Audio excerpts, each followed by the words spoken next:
Philippe Landeux, bonjour. Bonjour. Nous sommes aujourd'hui au troisième jour du Salon du Livre. Vous êtes l'auteur de Robespierre parle au français, qui est une compilation des citations de Robespierre et des discours. C'est l'ensemble des discours, des grands discours qui ont été imprimés, plus beaucoup d'interventions et des documents, enfin tout ce qui permet en fait de saisir la pensée de Robespierre. D'accord. Et d'un second ouvrage qui est tout sur le civisme. Actuellement, vous recherchez des éditeurs pour ces deux ouvrages. C'est ça. Parlons de Robespierre. Tout d'abord, est-ce que vous êtes en accord avec le portrait que dresse Henri Guillemin de Robespierre? Oui, dans l'ensemble, de mon point de vue, c'est assez juste.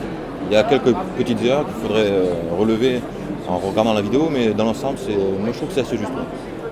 Eh bien, l'image traditionnelle de Robespierre, vous la connaissez, enfin telle que je l'avais apprise moi-même dans les livres de Louis Madelin, qui faisait autorité quand j'étais étudiant. L'image d'un incorruptible, c'est entendu, mais en même temps une espèce de pion âcre, enfin un fanatique glacé, une espèce de cuistre guillotineur, si vous voulez. Alors immédiatement, on opposait le visage de Danton en vous disant, oui, bien Danton est beaucoup moins incorruptible, mais Danton, c'est tout de même l'homme de l'audace, encore de l'audace, c'est un homme duquel sortait une chaleur humaine, tandis que ce petit monsieur propret, mais aux mains sanglantes, quelle horreur. Main sanglante, ça me fait penser à l'image que j'ai vue en entrant où le nom de Robespierre est accompagné de sang qui coule. Alors, est-ce exactement comme ça qu'il faut le voir? J'en suis pas sûr, et je peux vous dire que depuis un certain nombre d'années, cette ancienne image s'est déjà pas mal modifiée. Est-ce qu'on pourrait parler de la période de la terreur de Robespierre? On dit... Mais déjà, dans la question, déjà, il y a un problème, c'est de dire la terreur de Robespierre. Mais c'est comme ça qu'on le présente, que ce soit à l'université, que ce soit dans les ouvrages, dans les médias. Oui, bien sûr, mais comme si Robespierre avait été le seul personnage. D'abord, la terreur n'a pas été instaurée par Robespierre. Le problème, c'est que Robespierre l'a théorisée, mais il l'a théorisée après qu'elle ait été instaurée. D'ailleurs, parmi les gens qui l'ont instaurée, on pourrait citer en premier lieu Danton. Danton qui est à l'origine d'ailleurs du tribunal révolutionnaire, du gouvernement révolutionnaire, et de la fameuse journée du 5 septembre 1993 qui amène la terreur.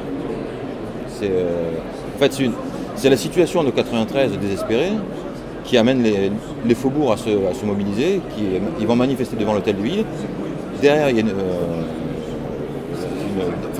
les manifestants vont à l'Assemblée, ils font pression sur l'Assemblée pour qu'ils instaurent la terreur. Donc c'est pas Robespierre qui instaure la terreur, c'est dans son contexte-là. Et effectivement, des gens étaient pour. Et évidemment, on ne voit pas comment on aurait pu sortir la France, comment la France aurait pu gagner dans un contexte où elle est en guerre contre toute l'Europe, contre l'avis d'ailleurs des révolutionnaires et notamment de Robespierre. Ce sont les Girondins qui ont amené la France dans la guerre, et la cour d'ailleurs, il ne faut quand même pas l'oublier. Ce sont également les Girondins qui ont plongé la France dans la guerre civile. Pendant presque un an, ils ont fait de la propagande anti-parisienne, et ils ont dressé des départements contre Paris. Alors, souvent, ça a été assez artificiel. Donc les révoltes qu'on appelle fédéralistes se sont calmées assez rapidement, sauf dans certains endroits, notamment Toulon, Marseille, Lyon, Bordeaux, ça a été plus rapide, mais ça a duré quand même un certain temps. La Vendée, c'est encore différent, ce n'est pas la révolte fédéraliste. Ça se passe avant, et c'est en fait une révolte anti-bourgeoise, contrairement à la révolte fédéraliste, qui est une révolte plutôt antipopulaire. C'est un paradoxe. Bon, bref, la terreur s'instaure. D'ailleurs, il n'y a pas de décret. On dit souvent la terreur est mise à l'ordre du jour, alors qu'il n'y a pas de décret.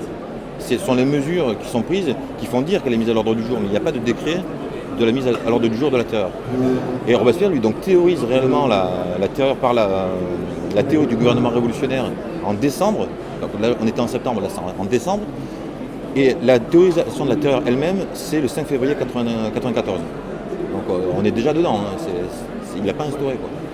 Et en plus, non seulement il ne l'a pas instauré, mais c'est quand même quelqu'un qui s'est voulu le modérateur de la terreur. Par rapport à des hébertistes, par rapport à d'autres, à des fous furieux de la terreur, comme les Fouché, comme les Carrier, etc. Qui se sont retrouvés les ennemis de Robespierre. Ce sont ces gens-là qui ont renversé Robespierre. Ce qui permet déjà aussi de comprendre pas mal de choses. Ce sont les fous furieux de la terreur et les tenants d'un ordre bourgeois qui ont renversé Robespierre. D'ailleurs, et des contemporains le disent déjà. Il y a des témoignages qui l'expliquent. Parlons de cette bourgeoisie, et plus particulièrement de la nuit du 4 août. On dit dans les livres d'histoire en tout cas que c'est l'abolition des privilèges. Est-ce que vous pourriez nous expliquer quels privilèges ont été abolis et ceux qui n'ont pas été? Alors nous, effectivement, on continue à célébrer, pour les gens en tout cas qui connaissent cet événement, on parle toujours de la nuit du 4 août. En réalité, ça a été dénoncé dès le lendemain en fait par Marat. Marat qui a compris que c'était une supercherie. Qu'est-ce qui s'est passé en fait? Sous la pression populaire à ce moment-là, les campagnes étaient en feu. Il y a eu ce qu'on appelle à partir de juillet la grande peur. Les gens ont cru que des hordes de brigands allaient déferler, se sont mobilisés. Et en fait, c'est vrai que c'était une rumeur, mais les gens étaient quand même mobilisés. Ils en ont profité pour s'attaquer notamment au château, les brûler, voire simplement brûler les archives féodales. Et face à ce mouvement, l'Assemblée décide d'abolir les privilèges. En réalité, ce qui est aboli, ce sont les privilèges qui sont déjà tombés en désuétude. Ce sont les privilèges qui portent sur les personnes. C'est vraiment le système féodal, quoi. En revanche, ce qui reste, c'est tous les droits qui rapportent du pognon. Ceux-là ne sont pas abolis. Ils sont abolis, mais ils sont décrétés rachetables. C'est-à-dire que les gens sur qui portent ces droits peuvent s'en affranchir à condition de les racheter des sommes pas possibles. Tout est question d'impôt, en fait. Il faut voir que c'est lié par rapport à la société de l'époque. Donc c'est des choses. Je ne saurais pas. Là, j'avoue que je n'arriverai pas à rentrer dans les détails, mais je sais que c'est ça. Et en fait, les communautés paysannes essaient de les racheter, et souvent en fait même ne payent plus ces droits parce qu'ils ont cru que précisément avec la supercherie de la ligne du 4 août, ils ont été abolis. Donc en fait, ça crée des quiproquos, des tensions. Mais en fait, objectivement, ça n'a pas été aboli, quoi. Et en fait, les privilèges ne sont réellement abolis, je crois, que par la Convention montagnarde.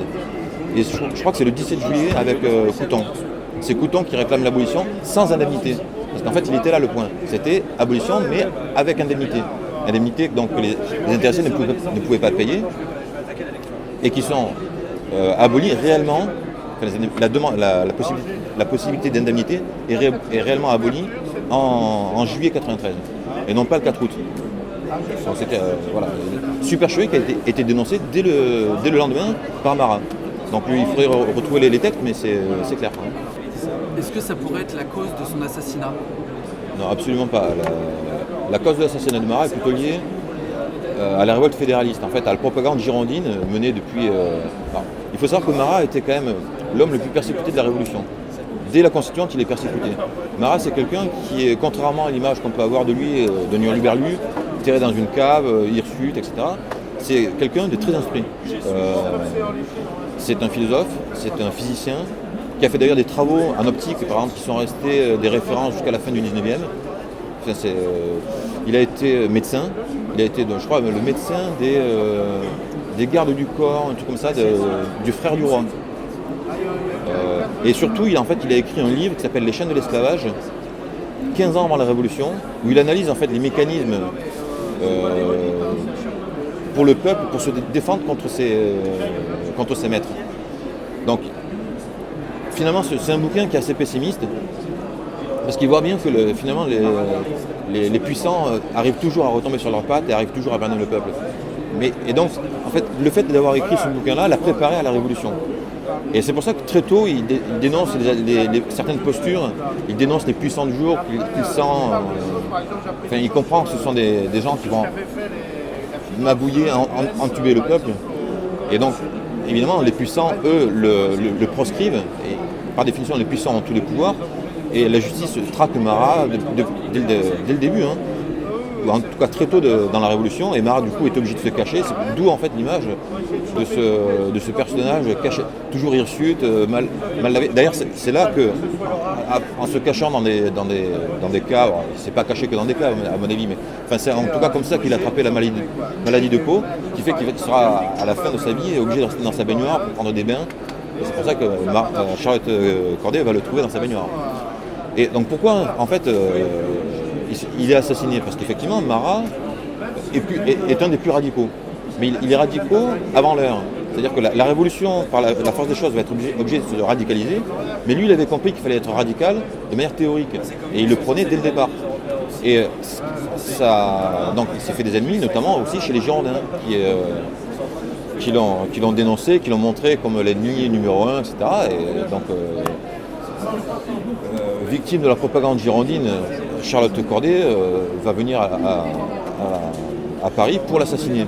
Il faut savoir quand même que quand elle l'assassine, il n'y a pas encore la terreur. On n'est pas encore dans la terreur. Il est assassiné le 13 juillet 93. La terreur, c'est en septembre 93. Donc on voit bien que c'est à la suite de la révolte fédéraliste, mais pas de la terreur. La révolte fédéraliste, donc c'est avec la chute des Girondins, enfin, l'expulsion des Girondins de la Convention, le 2 juin 1993. Les Girondins vont se répandre en tout cas une partie des Girondins qui au départ sont arrêtés à domicile. Une partie d'entre eux vont en profiter pour s'enfuir et favoriser la révolte des départements, notamment dans la région de Caen. Et c'est de là que vient Charlotte Corday. Alors on nous présente toujours la Charlotte Corday comme aimant la liberté, etc. Mais la liberté façon Girondin, c'est la liberté du commerce, c'est la liberté pour les riches. C'est pas la liberté avec un grand L. De la même manière que Manon Roland. Dont on a la phrase liberté, que de crimes ont commis en ton nom. Mais c'était l'égérie des Girondins. La liberté, de quelle liberté on parle? C'est la liberté pour les riches, c'est pas la liberté fille de l'égalité. Voilà. Alors justement, pour remettre un peu tout ça dans leur contexte, pour essayer d'être le plus clair possible, est-ce qu'on pourrait faire une description d'un côté qui sont les Girondins et qui sont les montagnards pour bien comprendre ce qui les oppose? Ouais. En fait, déjà, tous sont des bourgeois.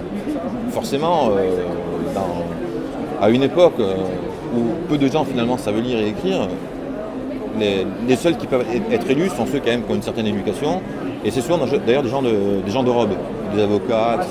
Pas de nobles. Non, à l'époque de la... Si, à l'époque de la Convention, je pense qu'il d'ailleurs, je ne sais pas s'il y a des nobles, il y a des nobles dans les institutions. Il n'y a pas forcément des nobles à la Convention, je ne sais pas. Mais je crois qu'il y a quand même des nobles. Hein. Il y a des gens d'origine noble à la Convention. La première chose, c'est que les Girondins, ce sont des gens qui, eux, tiennent vraiment à un ordre bourgeois.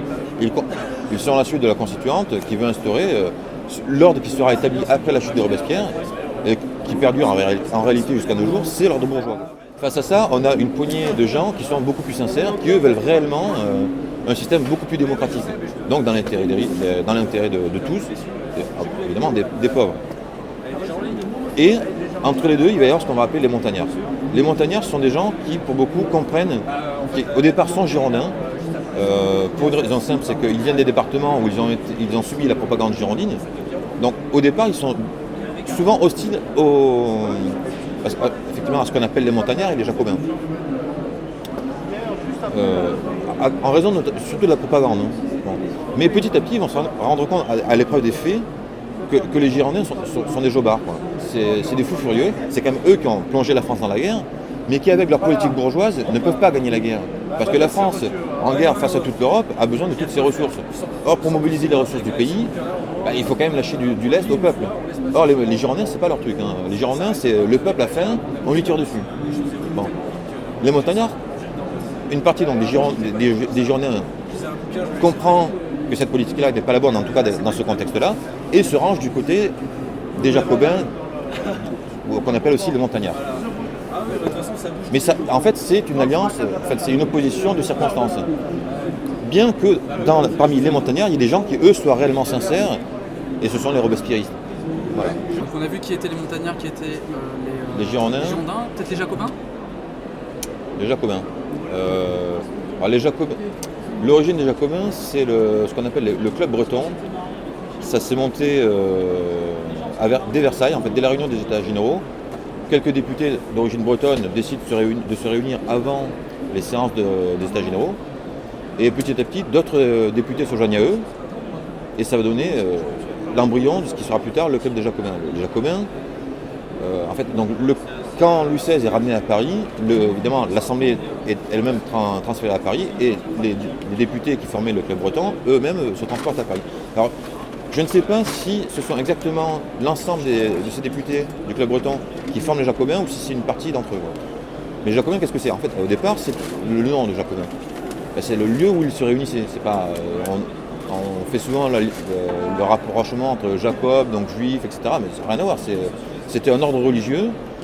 Beaucoup d'espaces en fait dans Paris à l'époque étaient libres parce qu'ils étaient occupés par des ordres religieux et que les lieux avaient été confisqués. Et c'est pour ça qu'on retrouve également les cordeliers.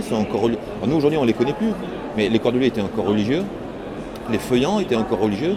Donc c'est pas parce qu'ils sont religieux que ces gens-là, enfin les gens qui faisaient partie de ces clubs-là ont ce nom-là. C'est parce qu'en fait ils occupent des lieux qui à ce moment-là s'appelaient comme ça, quoi. Et c'est le cas donc des Jacobins. Les Jacobins réunissent des gens qui, au départ, disons, sont progressistes, mais n'ont pas de programme commun. face à des gens plus conservateurs, plus royalistes, ils se réunissent. Voilà. Mais ils n'ont pas de ligne commune. Et c'est pour ça d'ailleurs qu'ils vont petit à petit se diviser. Il y a des gens qui évidemment sont beaucoup plus démocrates que d'autres. Au départ, en fait, sous la Révolution, tout le monde a fait partie des Jacobins. Quand on parle des Jacobins, c'est qui? Lafayette fait partie des Jacobins, Mirabeau fait partie des Jacobins, Barrère, Barnave, Robespierre, Danton, Hébert, Marat. Donc, qui sont les Jacobins? Pour moi, les Jacobins, quand on parle des Jacobins, en fait, il faut parler, à mon sens, des Robespierristes.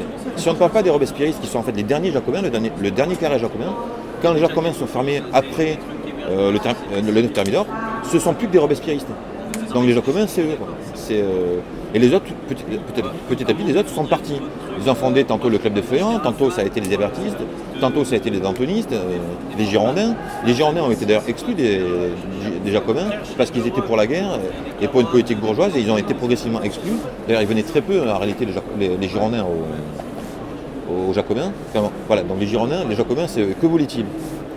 Moi, si on considère que les Jacobins étaient dans la ligne robespierriste, ils voulaient des choses simples, l'égalité des citoyens. Alors, après, il faut discuter sur l'égalité. La souveraineté du peuple, voilà, c'est grosso modo la souveraineté nationale. Donc, par exemple, ils n'étaient pas pour la guerre. Les Girondins étaient pour la guerre, mais au sein du Club des Jacobins de Paris, je pense que la majorité des gens, des Jacobins, étaient contre la guerre, notamment les Robespierre, les Marat, ils étaient contre la guerre. Donc par contre, une fois que la guerre est là et qu'il faut sauver la patrie, on l'a fait. Mais alors là, jusqu'au bout. Quoi. Contrairement aux Girondins qui veulent la guerre, et puis dès qu'elle est là et puis que ça tourne au vinaigre, on baisse les armes. Les Jacobins, c'est des patriotes purs et durs, c'est l'inverse. Le patriotisme n'est pas belliciste. Par contre, il est patriote, il est résistant. Et quand la patrie est en danger, on défend la patrie jusqu'au bout. Quoi. D'où d'ailleurs les devises, la liberté ou la mort, l'égalité ou la mort, la patrie ou la mort, etc. D'ailleurs, la patrie ou la mort, c'était aussi la devise de Che Guevara, qui était l'anecdote. Sur les Jacobins, un texte à lire fondamental qui en fait indique ce qu'était la doctrine des Jacobins, c'est le discours de Robespierre sur la Constitution à donner à la France. Je crois qu'il est de mai 93. Donc, discours sur la Constitution à donner à la France, on le trouve facilement sur Internet. Évidemment, on le trouve aussi dans mon bouquin, dans un autre bouquin d'ailleurs qui est pour l'instant pour parler. C'est vraiment le discours. Pour savoir ce qu'est le jacobinisme, il faut lire ce discours. Et une idée reçue sur le jacobinisme, c'est que le jacobinisme, c'est le centralisme. En fait, pas du tout. Les jacobins ne sont pas dans le contexte de la guerre civile, etc. Évidemment, ils n'ont pas eu le choix de centraliser. Mais dans leur théorie, c'est pas ça. Leur idée, c'est effectivement de décentraliser au maximum. D'ailleurs, la Constitution de 93, évidemment, dans l'esprit du jacobinisme, et les lois, d'après cette Constitution, ne sont pas faites uniquement par l'Assemblée. L'Assemblée ne fait que des projets de loi. Alors, l'Assemblée constituée d'élus ne fait que des projets de loi. Pendant un mois, ces lois sont suspendues, ils ne sont que des projets. C'est pour donner aux assemblées d'électeurs le temps de s'opposer aux lois. Alors, c'est leur façon de dire que les lois doivent être ratifiées par le peuple. Alors, moi, personnellement, je trouve que cette méthode n'est pas forcément très bonne, elle est assez perverse, mais c'était quand même leur esprit, quoi. Ils ne partageaient pas l'idée, le système exclusivement représentatif. Pour eux, les députés ne sont pas le peuple. Sans caution populaire, une loi n'a pas force de loi, n'est pas légitime. On comprend d'ailleurs un peu, quand on dit ça, pourquoi on ne réhabilite pas trop Robespierre. Justement, je vais rebondir là-dessus, puis j'ai une question après sur le nombre d'exécutés de guillotiner de la Révolution française. Ouais. Pourquoi, à votre avis, est-ce qu'on diabolise Robespierre aujourd'hui? Parce que c'est vraiment un démocrate. Parce que d'ailleurs, aujourd'hui, on ne parle même plus de démocratie, on nous parle de république. La république qui peut vouloir dire tout et n'importe quoi. D'ailleurs, Robespierre lui-même n'était pas attaché au mot de république. Il n'était pas monarchiste, mais en soi, il n'était pas hostile à la monarchie. Et il n'était pas spécialement républicain. Il savait très bien que des élus, c'est parce qu'il n'y a pas de roi qu'on n'est pas dans un système tyrannique. Lui, ce qui lui importait, c'est la réalité des choses. D'ailleurs, une des phrases clés de Robespierre, c'est est-ce dans les mots de monarchie ou de république que réside la solution du grand problème social. Lui, en fait, ce qu'il importait, c'était que les droits des gens soient garantis. Et ça peut être D'ailleurs, la monarchie a souvent garanti plus de droits que la République. La République bourgeoise a bafoué beaucoup de droits. Et d'ailleurs, les royalistes devraient prendre conscience d'une chose. Les royalistes qui sont souvent hostiles aux révolutionnaires, donc à Robespierre qui incarne la révolution au plus haut degré, c'est que les révolutionnaires sincères ont souvent défendu des choses qui existaient sous la monarchie. Par exemple, le suffrage universel. Là, je dis la monarchie, là, je vais faire référence à la constituante qui a encore la monarchie, mais dès la constituante, chose qu'on va retrouver ensuite avec les Girondins, il y a le suffrage censitaire. Or, les députés de la constituante ont été élus quasiment au suffrage universel. Tous les gens pouvaient voter, en fait. Et donc, ils ont dépouillé leurs propres électeurs du droit de vote. Donc, qui est plus dans l'esprit de la monarchie d'antan que les gens qui sont favorables au suffrage universel, comme l'était Robespierre et certains jacobins. Et puis beaucoup de choses, notamment sur l'indépendance des régions, des régions, des communes. Encore une fois, il faut lire le discours de Robespierre sur la Constitution de la France pour voir en fait, qu'il y a beaucoup de points communs en réalité avec le système monarchique avant la Révolution qui a été mis à bas par les aristo-bourgeois. Et évidemment, après aussi la Thermidor. Thermidor, c'est la finalisation, on met en place le régime bourgeois. Quoi. Avec derrière un Napoléon pour bien tenir tout ça. Bon, et donc les révolutionnaires, en fait, il faut faire remarquer une chose. On nous parle de République. Que célèbre soi-disant aujourd'hui la République? Célèbre-t-elle les révolutionnaires qui ont mis en place la République? Pas du tout. Pas du tout. Le 14 juillet, c'est pas la République. D'ailleurs, on ne célèbre pas officiellement le 14 juillet 89, on célèbre officiellement le 14 juillet 90. C'est la fête de la Fédération des gardes bourgeoises, dite nationale. En fait, ça fait toujours mieux passer la pilule quand on dit nationale. En réalité, c'est les gardes bourgeoises. À ce moment-là, il n'y a dans la garde nationale que les bourgeois. De la manière qu'on a exclu les citoyens passifs de la garde nationale, on les a aussi exclus, on les a exclus du vote, on les a aussi exclus de la garde nationale. C'est un régime bourgeois qui se met en place dès 89. Un régime bourgeois qui est combattu donc par les révolutionnaires sincères et Robespierre. La grande date de la Révolution, c'est quoi? Ou de la République? C'est le renversement de la monarchie. C'est le 10 août 92. Qui connaît cette date? À part évidemment les royalistes. Je ne vais pas parler du 21 janvier 93, parce que je pense pas, même Robespierre n'était pas un fan de célébrer la mort. Mais la grande date de la République, ce sont les 22 septembre 92, la proclamation de la Première République. Célèbre-t-on la République, la proclamation de la Première République? Pas du tout. Même la Marseillaise, c'est pas la République. La Marseillaise, c'est avril 92. La République, c'est septembre 92. Donc d'ailleurs la Marseillaise est un chant totalement neutre. Ça n'a absolument rien de républicain en soi. C'est patriotique, mais c'est pas républicain. Et puis évidemment, donc, les pères de la République, les Robespierre, les Marat, les Saint-Just, etc., sont-ils célébrés par la République? Non, pas du tout. Alors, même à Paris, on trouve des rues Robespierre en France, mais il n'y a pas une rue Robespierre à Paris. Et puis quand on... Station de métro. À Montreuil, pas à Paris. Et quand on réclame auprès d'une municipalité de gauche, soi-disant, une rue pour Robespierre, c'est le scandale. Donc les gens qui se disent de gauche aujourd'hui, pour moi, non. En fait, les socialistes aujourd'hui, pour moi, sont des Girondins. Voilà, c'est l'UMPS, voilà. Ce sont des Girondins. Avec des teintes en extérieur plus ou moins roses, mais ce sont des Girondins. Quoi. Qui seraient les montagnards alors, aujourd'hui? Ah là, c'est dangereux de le dire. De dire. Les montagnards. Qui sont les patriotes qui défendent la France, voilà. Qui est sur une ligne souveraineté nationale, souveraineté du peuple, qui défend les référendums, qui est contre les référendums, qui dénonce comme des populistes tous les gens qui appellent à faire des référendums, voilà. On comprend où est le clivage. Hein.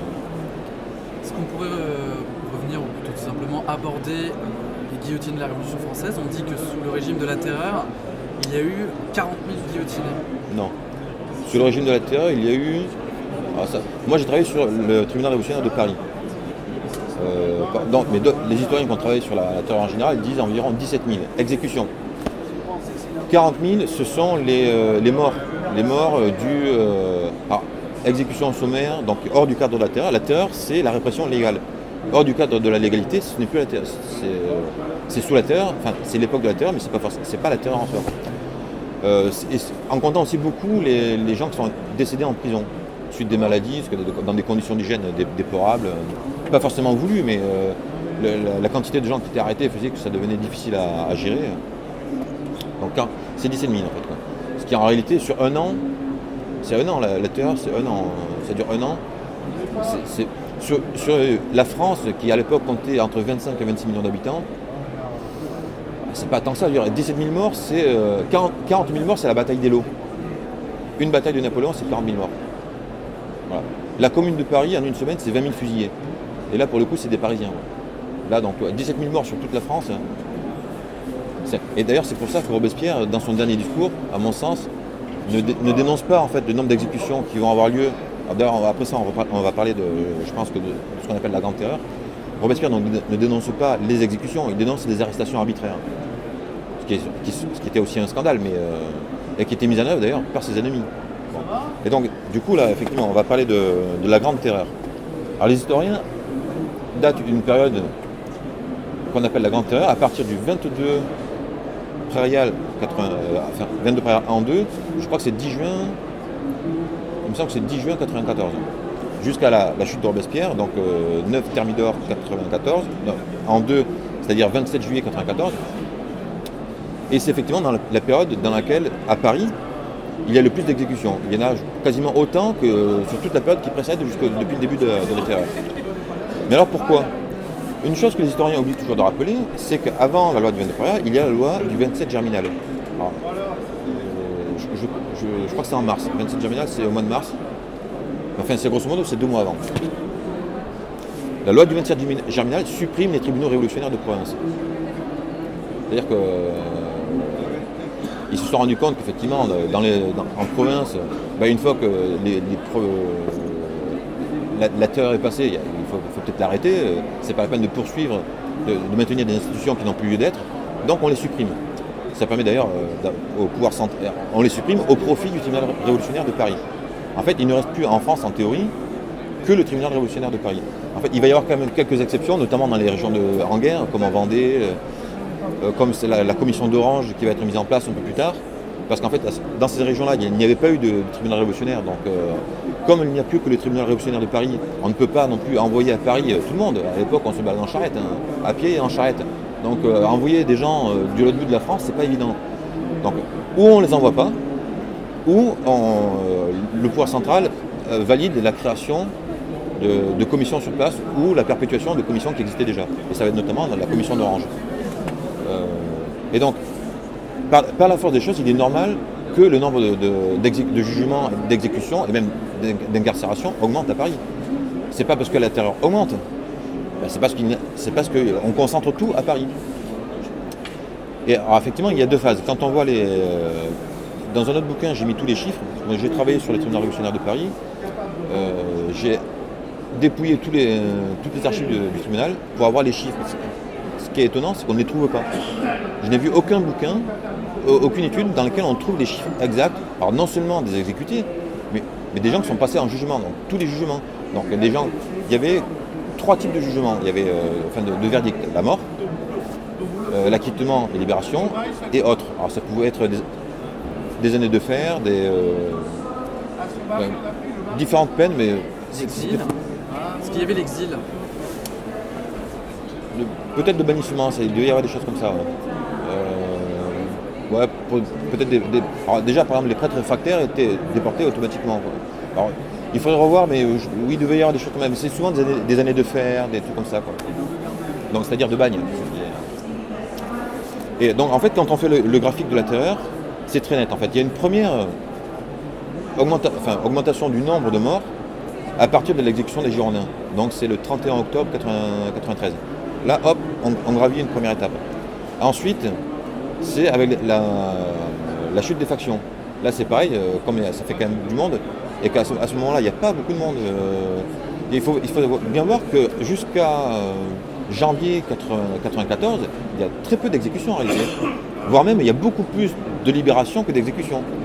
Donc c'est pour ça le pipeau les indulgences opposées à la terreur, en réalité, ça représentait presque rien la terreur à ce moment-là.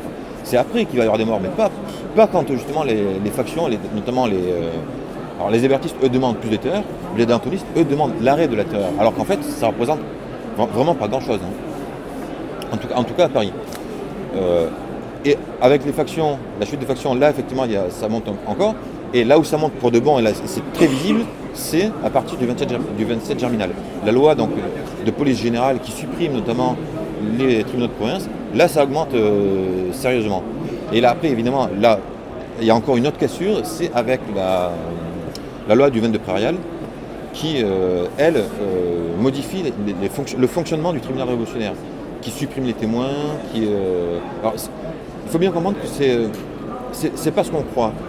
Les témoignages ne consistent... Ah non, ça supprime les avocats, ça supprime beaucoup de choses, mais ça accélère le processus révolutionnaire, le processus des jugements révolutionnaires. Mais parce qu'il y a encore autre chose, c'est qu'en fait, les lois la loi du 22 Prairial marchent avec d'autres lois qui sont les lois de Ventose. Avec les lois de Ventose, c'est-à-dire des lois qui destinent au peuple les biens des condamnés, sont mises en place, sont décrétées l'institution de commissions populaires. En fait, ce sont des tribunaux, des commissions. Je ne vois pas totalement pourquoi ils appellent ça populaire, parce qu'en fait, ce sont des gens qui vont être désignés pour siéger dans ces commissions. Bon. Des commissions populaires qui, elles, sont censées juger les gens. C'est elles, en vérité, qui doivent juger les gens. D'ailleurs, les membres de ces commissions populaires ont le même traitement que les juges du tribunal révolutionnaire. Et c'est Robespierre, d'ailleurs, qui fait le règlement de ces commissions. Et donc, elles sont censées, en fait, juger les gens qui vont être envoyés au tribunal révolutionnaire. Et les premiers jugements rendus...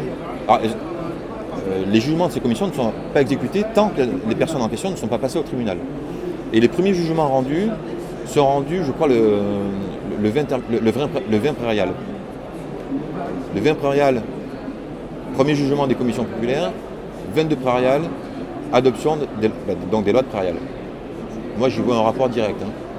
Et d'ailleurs, le grand conflit qui va opposer Robespierre à ses collègues du comité va reposer sur cette question-là. C'est que la Convention avait décrété qu'il devait y avoir 6 commissions. Seules 2 commissions seront mises en place. Et quand Robespierre va être brouillé avec ses collègues, c'est sur la base de la création des 4 dernières commissions que ses collègues vont essayer de se réconcilier avec lui. Et je crois que c'est 2-3 thermidors en fait. Je crois que c'est 2 thermidors que les comités valident la création des 4 dernières commissions et Robespierre vient au comité le lendemain.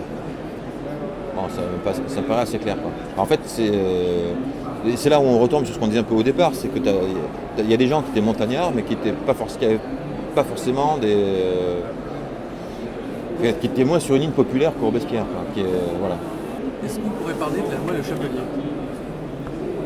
Oula, je ne suis pas un spécialiste de la loi Le Chapelier.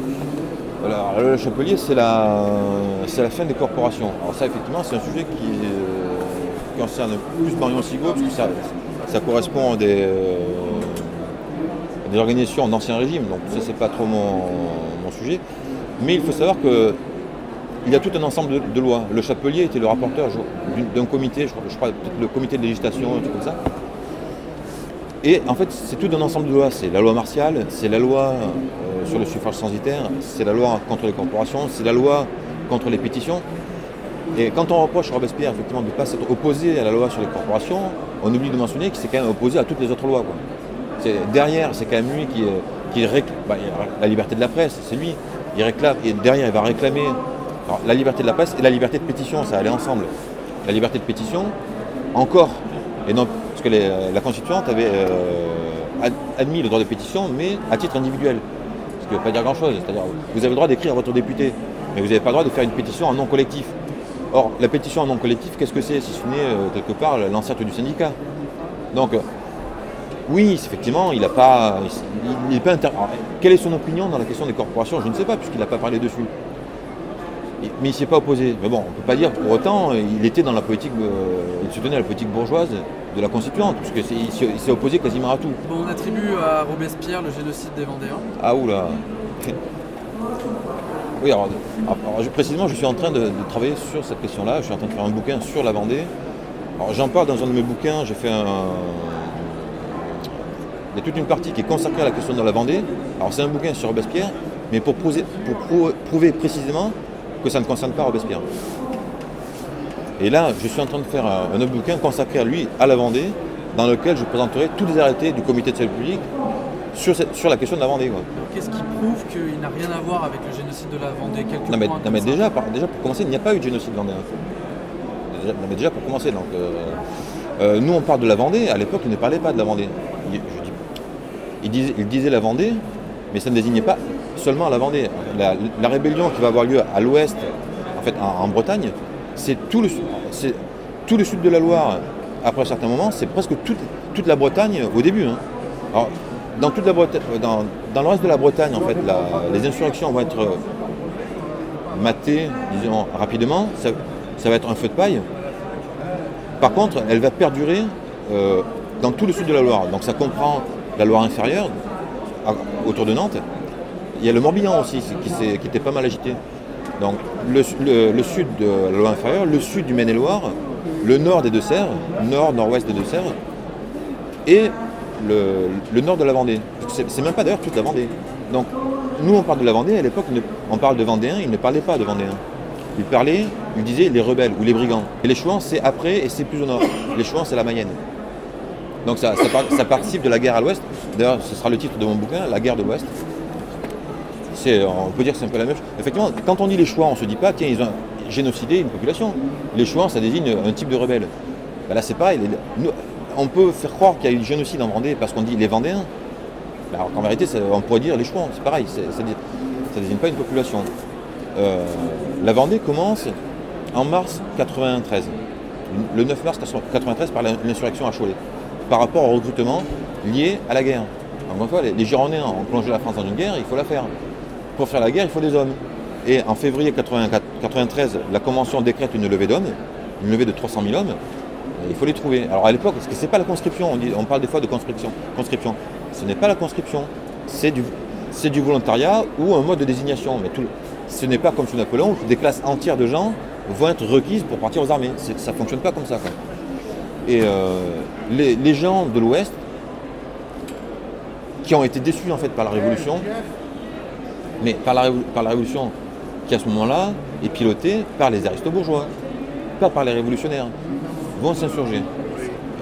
En fait, souvent, ils ne veulent pas quitter leur terre. Et d'ailleurs, ça va être le problème de la rébellion qu'on appelle vendéenne. Alors, on est en quelle année juste pour préciser? 93. On est au printemps 93.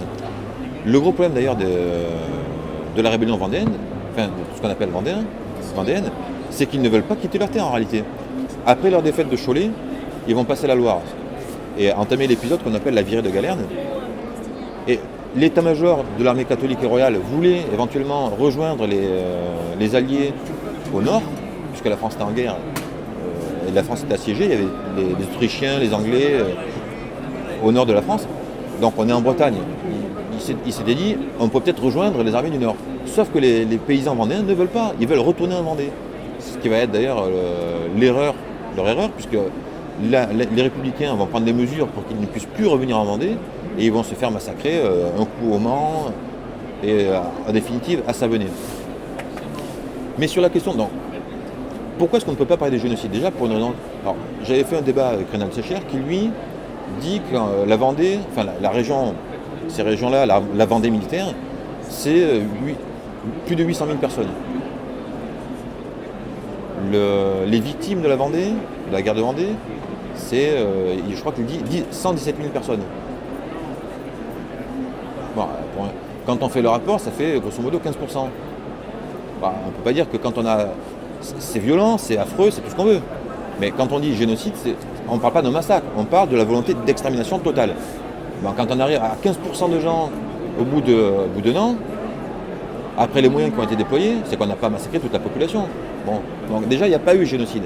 La question, c'est est-ce qu'il y a eu volonté génocidaire? Et là, je réponds catégoriquement non. C'est clair que non. dans le débat que j'ai fait avec Renat Séchia, il me disait que d'entrée, la Convention ferme la porte aux rebelles, ils sont punis de mort. C'est faux. Je viens de trouver le décret, c'est le décret du 19 mars. Alors effectivement, on menace de mort les rebelles, mais l'article 9 du décret dit que les rebelles qui déposeront les armes ne seront pas poursuivis. C'était un amendement de Lanjuiné, qui était un Girondin. Et en fait, on ne retrouve pas la volonté d'exterminer. Alors je ne dis pas qu'évidemment, dans le plongé au cœur du conflit, il n'y a pas des gens qui sont exaspérés, qui veulent aller plus loin. Mais en fait, la politique a été d'évacuer la population. La politique des représentants en mission sur place. Et quand ils parlent de mesures violentes, quand ils parlent d'exterminer, ils parlent d'exterminer les gens qui restent. Et les gens qui restent, ça veut dire que d'autres sont partis. Donc, il ne s'agit pas d'exterminer la population en soi. Il ne s'agit pas d'exterminer des gens parce qu'ils sont vendéens. Et d'ailleurs, on oublie de préciser que dans les Vendéens, il y a aussi des républicains. Il y a des républicains dans les deux camps. Donc, on ne peut pas parler de génocide quand... voilà, et d'ailleurs, si on parle de génocide, pourquoi est-ce qu'on ne dit pas que les Vendéens, les rebelles vendéens, au sens générique, sont les premiers à avoir génocidé leur propre peuple, puisque c'est quand même eux qui ont commencé à massacrer les gens. Renat Séchia nous peint les rebelles comme des anges, des agneaux, des gens qui ont été massacrés, il y en avait partout. Dès qu'ils arrivaient dans une ville, dans un village, ils massacraient des gens. Quel régime ne réagirait pas? Je ne parle même pas de république, là. Quel régime ne réagirait pas quand il a face à lui des dizaines, peut-être même une centaine de milliers d'hommes en armes, qui partout où il va massacrent tout, qui menacent de livrer des ports à l'ennemi en temps de guerre. Bon. Et pourtant, on ne trouve pas ce côté haineux, ce côté génocidaire en vérité, quoi. Le décret en fait, qui est présenté comme l'archétype du génocide, c'est l'archétype de la mesure génocidaire, c'est le décret du 1er octobre, qui demande aux armées de la République d'exterminer les brigands avant le 20 octobre. Mais les brigands, encore une fois, ce n'est pas la population. Et d'ailleurs, avant même la fin du mois, les représentants en mission sur place disent ça y est, les rebelles sont battus, le décret est exécuté avant le terme fixé par la loi. Donc pour eux, dans leur esprit, c'est mettre un terme à la rébellion. C'est pacifier la région, mais pas exterminer la population. Et d'ailleurs, la population ne sera pas exterminée. Je veux dire, la Vendée continue jusque sous Napoléon. Donc comment est-ce qu'on peut expliquer qu'une population a été génocidée alors qu'ils sont encore là jusque sous Napoléon 10 ans après, quoi. Bon, cette thèse-là, à mon sens, c'est une thèse pour discréditer la notion de République. Alors évidemment, aujourd'hui, la République d'aujourd'hui n'est pas la République de l'époque. Mais pour discréditer aussi la notion de démocratie, la notion de révolution. Aujourd'hui, je pense qu'on a besoin de démocratie et de révolution. Donc, et les gens qui tiennent ce genre de thèse-là, quelque part, sont plutôt de ce côté-là, quoi. Ils veulent aussi plus de démocratie, donc c'est une chose qui m'échappe, quoi. J'avoue que peut-être que culture familiale, je sais pas, l'intérêt en fait de prétendre qu'il y a eu génocide, alors que ce sont des gens quand même qui, dans une période la plus troublée de l'histoire de France, il n'y a pas eu de situation aussi critique pour la France depuis. À côté, mai 40, c'est de la gnognotte. On est en guerre contre un pays. Là, en 92, on est en guerre. En fait, c'est plutôt en 93, parce qu'en 92, on est en guerre contre l'Autriche et la Prusse. À partir de 93, on est en guerre contre l'Angleterre, contre la Hollande, contre l'Espagne, contre le Piémont, la totale, quoi. La France est assiégée de tous les côtés, quoi. Et en plus, on a des traîtres à l'intérieur qui soulèvent la guerre civile. Donc, et là, cette fois-ci, je parle pas cette fois-ci de la Vendée, à laquelle il a fallu que la Convention fasse face, mais elle a commencé à faire face dès les Girondins en réalité. Forcément, ils n'ont pas le choix. Et c'est pas Robespierre. Robespierre est au pouvoir le 27 juillet 93. Donc ça commence en mars. Donc il est pour rien. C'est vraiment les causes de la Vendée sont la politique que Robespierre lui-même a combattue. Bon. Et en plus derrière, il ne s'est pas occupé du tout de la Vendée. Alors il a signé effectivement quelques arrêtés, une dizaine, mais qui n'ont absolument aucun caractère génocidaire. C'est vraiment des mesures purement militaires qui ne peuvent avoir un caractère génocidaire que par le biais d'interprétations fallacieuses. Mais objectivement, ça n'a pas de... Et donc là, en fait, dans le bouquin que je vais sortir, on va voir, il y aura tout. Les lettres des représentants en mission, tous les arrêtés, et présenter in extenso pour qu'on ne puisse pas dire j'ai tronqué, non. Moi, je pense que la vérité suffit à se défendre. Il n'y a pas besoin de mentir. Et ce n'est pas une thèse où je m'appuie sur 3 phrases, 3 mots, 2 documents. Non, là c'est l'intégralité des documents pour qu'on puisse juger sur pièce. Voilà. Pour conclure cette interview et pour conclure avec Robespierre, s'il y avait une citation à retenir ou à mettre en avant de Robespierre, je sais qu'il y en a eu beaucoup, Oula. ce serait laquelle? Citation qu'on peut retrouver dans La votre ouvrage. Ah oui, mais en fait, c'est vrai qu'il y en a tellement. Qu'est-ce que je pourrais citer de Robespierre? Il y en a tellement. C'est. Ah ben voilà, tiens, par exemple, une des phrases qu'il a prononcées dans son dernier discours, qu'il appelle lui-même son testament de mort. Ainsi donc, les scélérats nous imposent la loi de trahir le peuple à peine d'être appelés dictateurs. Souscrirons-nous à cette loi? Non. Défendons le peuple au risque d'en être estimé, qu'il court à l'échafaud par la route du crime et nous par celle de la vertu. Attends. Que peut-on objecter à un homme qui a raison et qui sait mourir pour son pays? Ah mais il y en a des trop belles. Ou alors là, là, pour conclure d'ailleurs, parce qu'on a parlé tout à l'heure de République, la République a triomphé, jamais ses défenseurs. Je crois que effectivement ça résume tout. C'est une bonne conclusion. Je rappelle qu'on peut retrouver toutes les citations de Robespierre dans votre ouvrage. Robespierre parle tout français intégral de ses discours. Donc, pour retrouver le bouquin qui n'est pas édité actuellement, tapez dans Facebook, dans Google le titre et vous trouverez tout de suite le bouquin disponible sur The Book Edition. Philippe Blondet, merci. Je vous en prie.